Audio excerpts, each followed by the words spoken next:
Hello friends, मैं स्वप्निल लेके स्वागत करता हूं आप सभी का हमारे YouTube channel V R ISO में। और आईएसओ 22000 2018 यानी एफएसएमएस की सीरीज में आज हम बात करेंगे क्लॉज नंबर 8.6, जो कि है updating the information specifying the PRPs and hazard control plan. HCF से हमने इसे रिप्रेजेंट किया है। बेसिकली ये हजार्ड कंट्रोल प्लान है। ठीक है, तो देखिए दोस्तों, बात हो रही है अगर कोई ऐसी चीजें हैं जिन्हें हजार्ड कंट्रोल प्लान को इंप्लीमेंट कर देने के बाद किसी तरह का कोई बदलाव महसूस होता है तो उसे अपडेट कर दिया जाए, उसे अप टू डेट रखा जाए। इसकी बात इस क्लॉज में हो रही है। पिछले क्लॉज में जो कि 8.5.4.5 था, जिसमें हमने बात करी थी implementation of hazard control plan. मतलब पिछले क्लॉज में, लास्ट वीडियो में हमने ये डिस्कस कर लिया था कि हमें हजार्ड कंट्रोल प्लान को इंप्लीमेंट करना है। अब जब आपने हजार्ड कंट्रोल प्लान को इंप्लीमेंट कर दिया, इंप्लीमेंट करने का मतलब होता है टू रन, चला देना, उसे चालू कर देना, टू रन, उसे रन करना। तो जब आपने हजार्ड कंट्रोल प्लान को इंप्लीमेंट कर दिया, मतलब हजार्ड कंट्रोल प्लान को आपने रन कर दिया, तो जब वो रन कर रहा है, जब वो चल रहा है, तो डेफिनेटली उसमें कुछ ना कुछ अपडेशन की रिक्वायरमेंट शायद महसूस हो, उसमें किसी तरह के अपडेशन की आवश्यकता महसूस हो, जरूरत महसूस हो। तो उसकी बात इस क्लॉज 8.6 में कही गई है कि यदि जरूरत महसूस होती है, यदि नेसेसरी हो, तो कुछ चीजों को अपडेट किया जाए।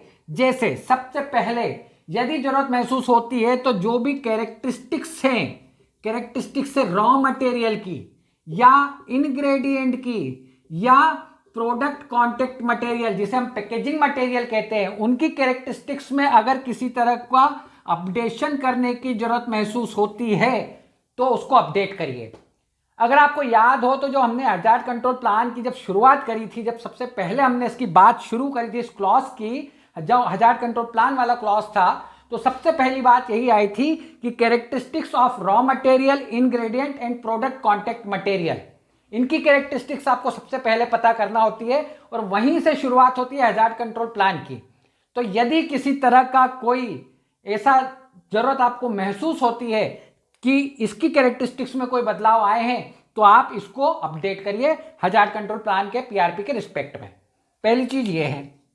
दूसरी चीज ये है कि जो भी आपका जो एंड प्रोडक्ट होगा, एंड प्रोडक्ट की अगर कैरेक्टरिस्टिक्स में अगर किसी तरह का कोई बदलाव महसूस होता है या कुछ ऐसी जरूरत महसूस होती है कि इसको अपडेट किया जाए, तो आप एंड प्रोडक्ट की कैरेक्टरिस्टिक्स को अपडेट करें। थर्ड इसमें आता है इंटेंडेंट यूज, जिसकी हमने बात पहले भी करी है। इंटेंडेंट यूज मतलब जो आपका प्रोडक्ट बन रहा है वो बेसिकली यूज क्यों होगा, वो यूज कहां होने वाला है। यदि उसके यूज में किसी तरह का कोई बदलाव होता है, उसके इंटेंडेंट यूज में कोई बदलाव होता है, तो आपको अपने हजार्ड कंट्रोल प्लान में उस चीज को लेकर अपडेट करने की जरूरत है। अपडेट करना होगा आपको अपना हजार्ड कंट्रोल प्लान उस केस में। ठीक। और लास्ट में जो इसमें जो सबसे महत्वपूर्ण चीज आती है कि यदि किसी तरह से प्रोसेस फ्लो में कोई चेंज हो रहा है, प्रोसेस फ्लो में अगर जरूरत महसूस होती है अपडेट करने की, तो उसको करिए। जो प्रोडक्ट है, प्रोसेस का जो प्रोडक्ट डिस्क्रिप्शन है, उसको यदि अपडेट करने की जरूरत महसूस होती है तो उसे अपडेट करिए। कहने का मतलब यह है कि हजार्ड कंट्रोल प्लान को जब हम तैयार कर रहे थे तो उसमें जितने भी चीजों को हमने कंसीडर किया था वही सारी चीजें यहां पर है। जब हजार्ड कंट्रोल प्लान को इंप्लीमेंट कर दिया और यदि ऐसी जरूरत महसूस होती है कि इनमें से किसी एक चीज को अपडेट करने की जरूरत है तो इसको टाइम टू टाइम अपडेट करिए। यह बात इस क्लॉज में 8.6 में कही गई है। तो बेसिकली जब भी आप इस काम को करें तो आपको ध्यान रखना है कि इसका रिकॉर्ड भी आपको बाकायदा रखना है, आपको रिवाइज कर देना है अपने डॉक्यूमेंट्स को, अपने डॉक्यूमेंट जो आपने बनाए हैं उनको रिवाइज करना होगा, रिवीजन नंबर चेंज होगा। इस चीज का ध्यान रखिए जब भी आप अपडेट करते हैं।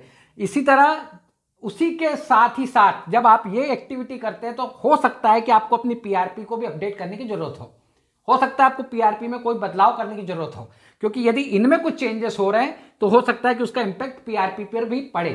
तो ऐसी जरूरत के समय आप अपनी पीआरपी को भी अपडेट करें। यह बात इस क्लॉज 8.6 में कही गई है। तो अब हम बात करेंगे इसके बाद क्लॉज नंबर 8.7 की। तो चलिए अब उस क्लॉज को देखते हैं। तो देखिए दोस्तों, अब बात हो रही है क्लॉज नंबर 8.7 की, जो है control of monitoring and measuring. दो वर्ड यूज हो रहे हैं, मॉनिटरिंग एंड मेजरिंग। देखिए दोस्तों, मॉनिटरिंग का मतलब हमने पहले भी बात करी कि जिस चीज को आप मॉनिटर करते हैं, जिस चीज को आप ऑब्जर्व करते हैं, जिस चीज को आप वॉच करते हैं, जिस चीज पर आप नजर गड़ा के रखते हैं, उसे मॉनिटरिंग की एक्टिविटी कहते हैं और उस इक्विपमेंट को मॉनिटरिंग इक्विपमेंट कहते हैं। जैसे टेम्परेचर मीटर, ठीक, प्रेशर गेज, या आपने अस्पतालों में देखा होगा जो आईसीयू वगैरह में जो लगे रहते हैं, जिसमें कि आपको नब्ज चलती हुई दिखती है ना, तो वो सभी क्या है, वो सभी मॉनिटरिंग इक्विपमेंट है। वो मेजरिंग इक्विपमेंट वो होते हैं जिनमें कि आप किसी न किसी तरह से किसी तरह का कोई मेजरमेंट करते हैं। जैसे कोई टेप है, कोई मेजरिंग टेप है, ठीक, या कोई वर्नियर कैलिपर आप यूज कर रहे हैं, ऐसी चीजें जो होती है ये बेसिकली मेजरिंग इक्विपमेंट कहलाती है।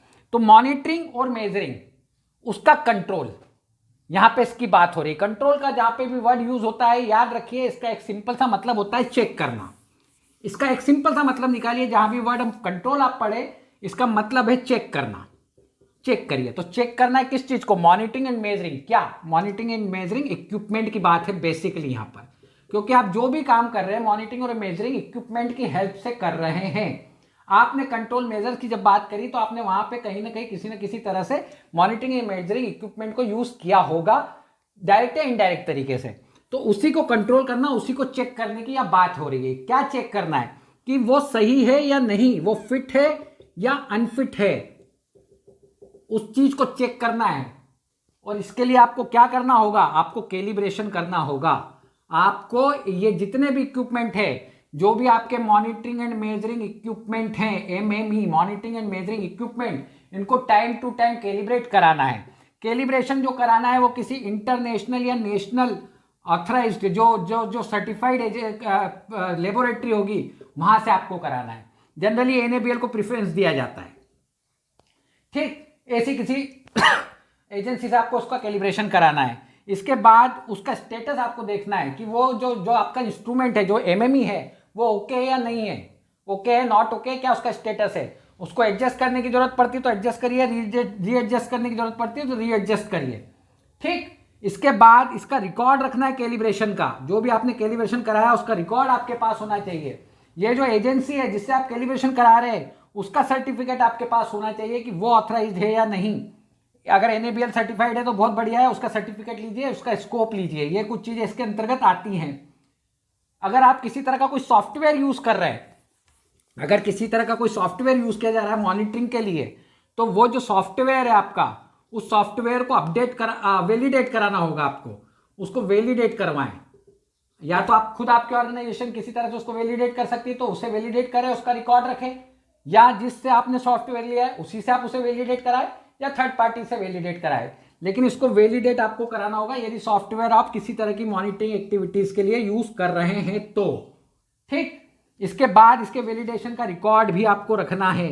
कहने का मतलब यह है कि आपको हर तरह की वैलिडेशन या वेरिफिकेशन की एक्टिविटी या कैलिब्रेशन की एक्टिविटी आप परफॉर्म करते हैं तो उसका रिकॉर्ड रखना है, और उसको टाइम टू टाइम करवाना भी है। एक फिक्स इंटरवल पे आपको ये सारी एक्टिविटीज परफॉर्म कराना है। ये बात इस क्लॉज में 8.7 में कही गई है। तो ये आज हमने दो क्लॉज डिस्कस करे, 8.6 और 8.7। अगले वीडियो में आपसे दोबारा मुलाकात होगी, अगले क्लॉज को हम डिस्कस करेंगे।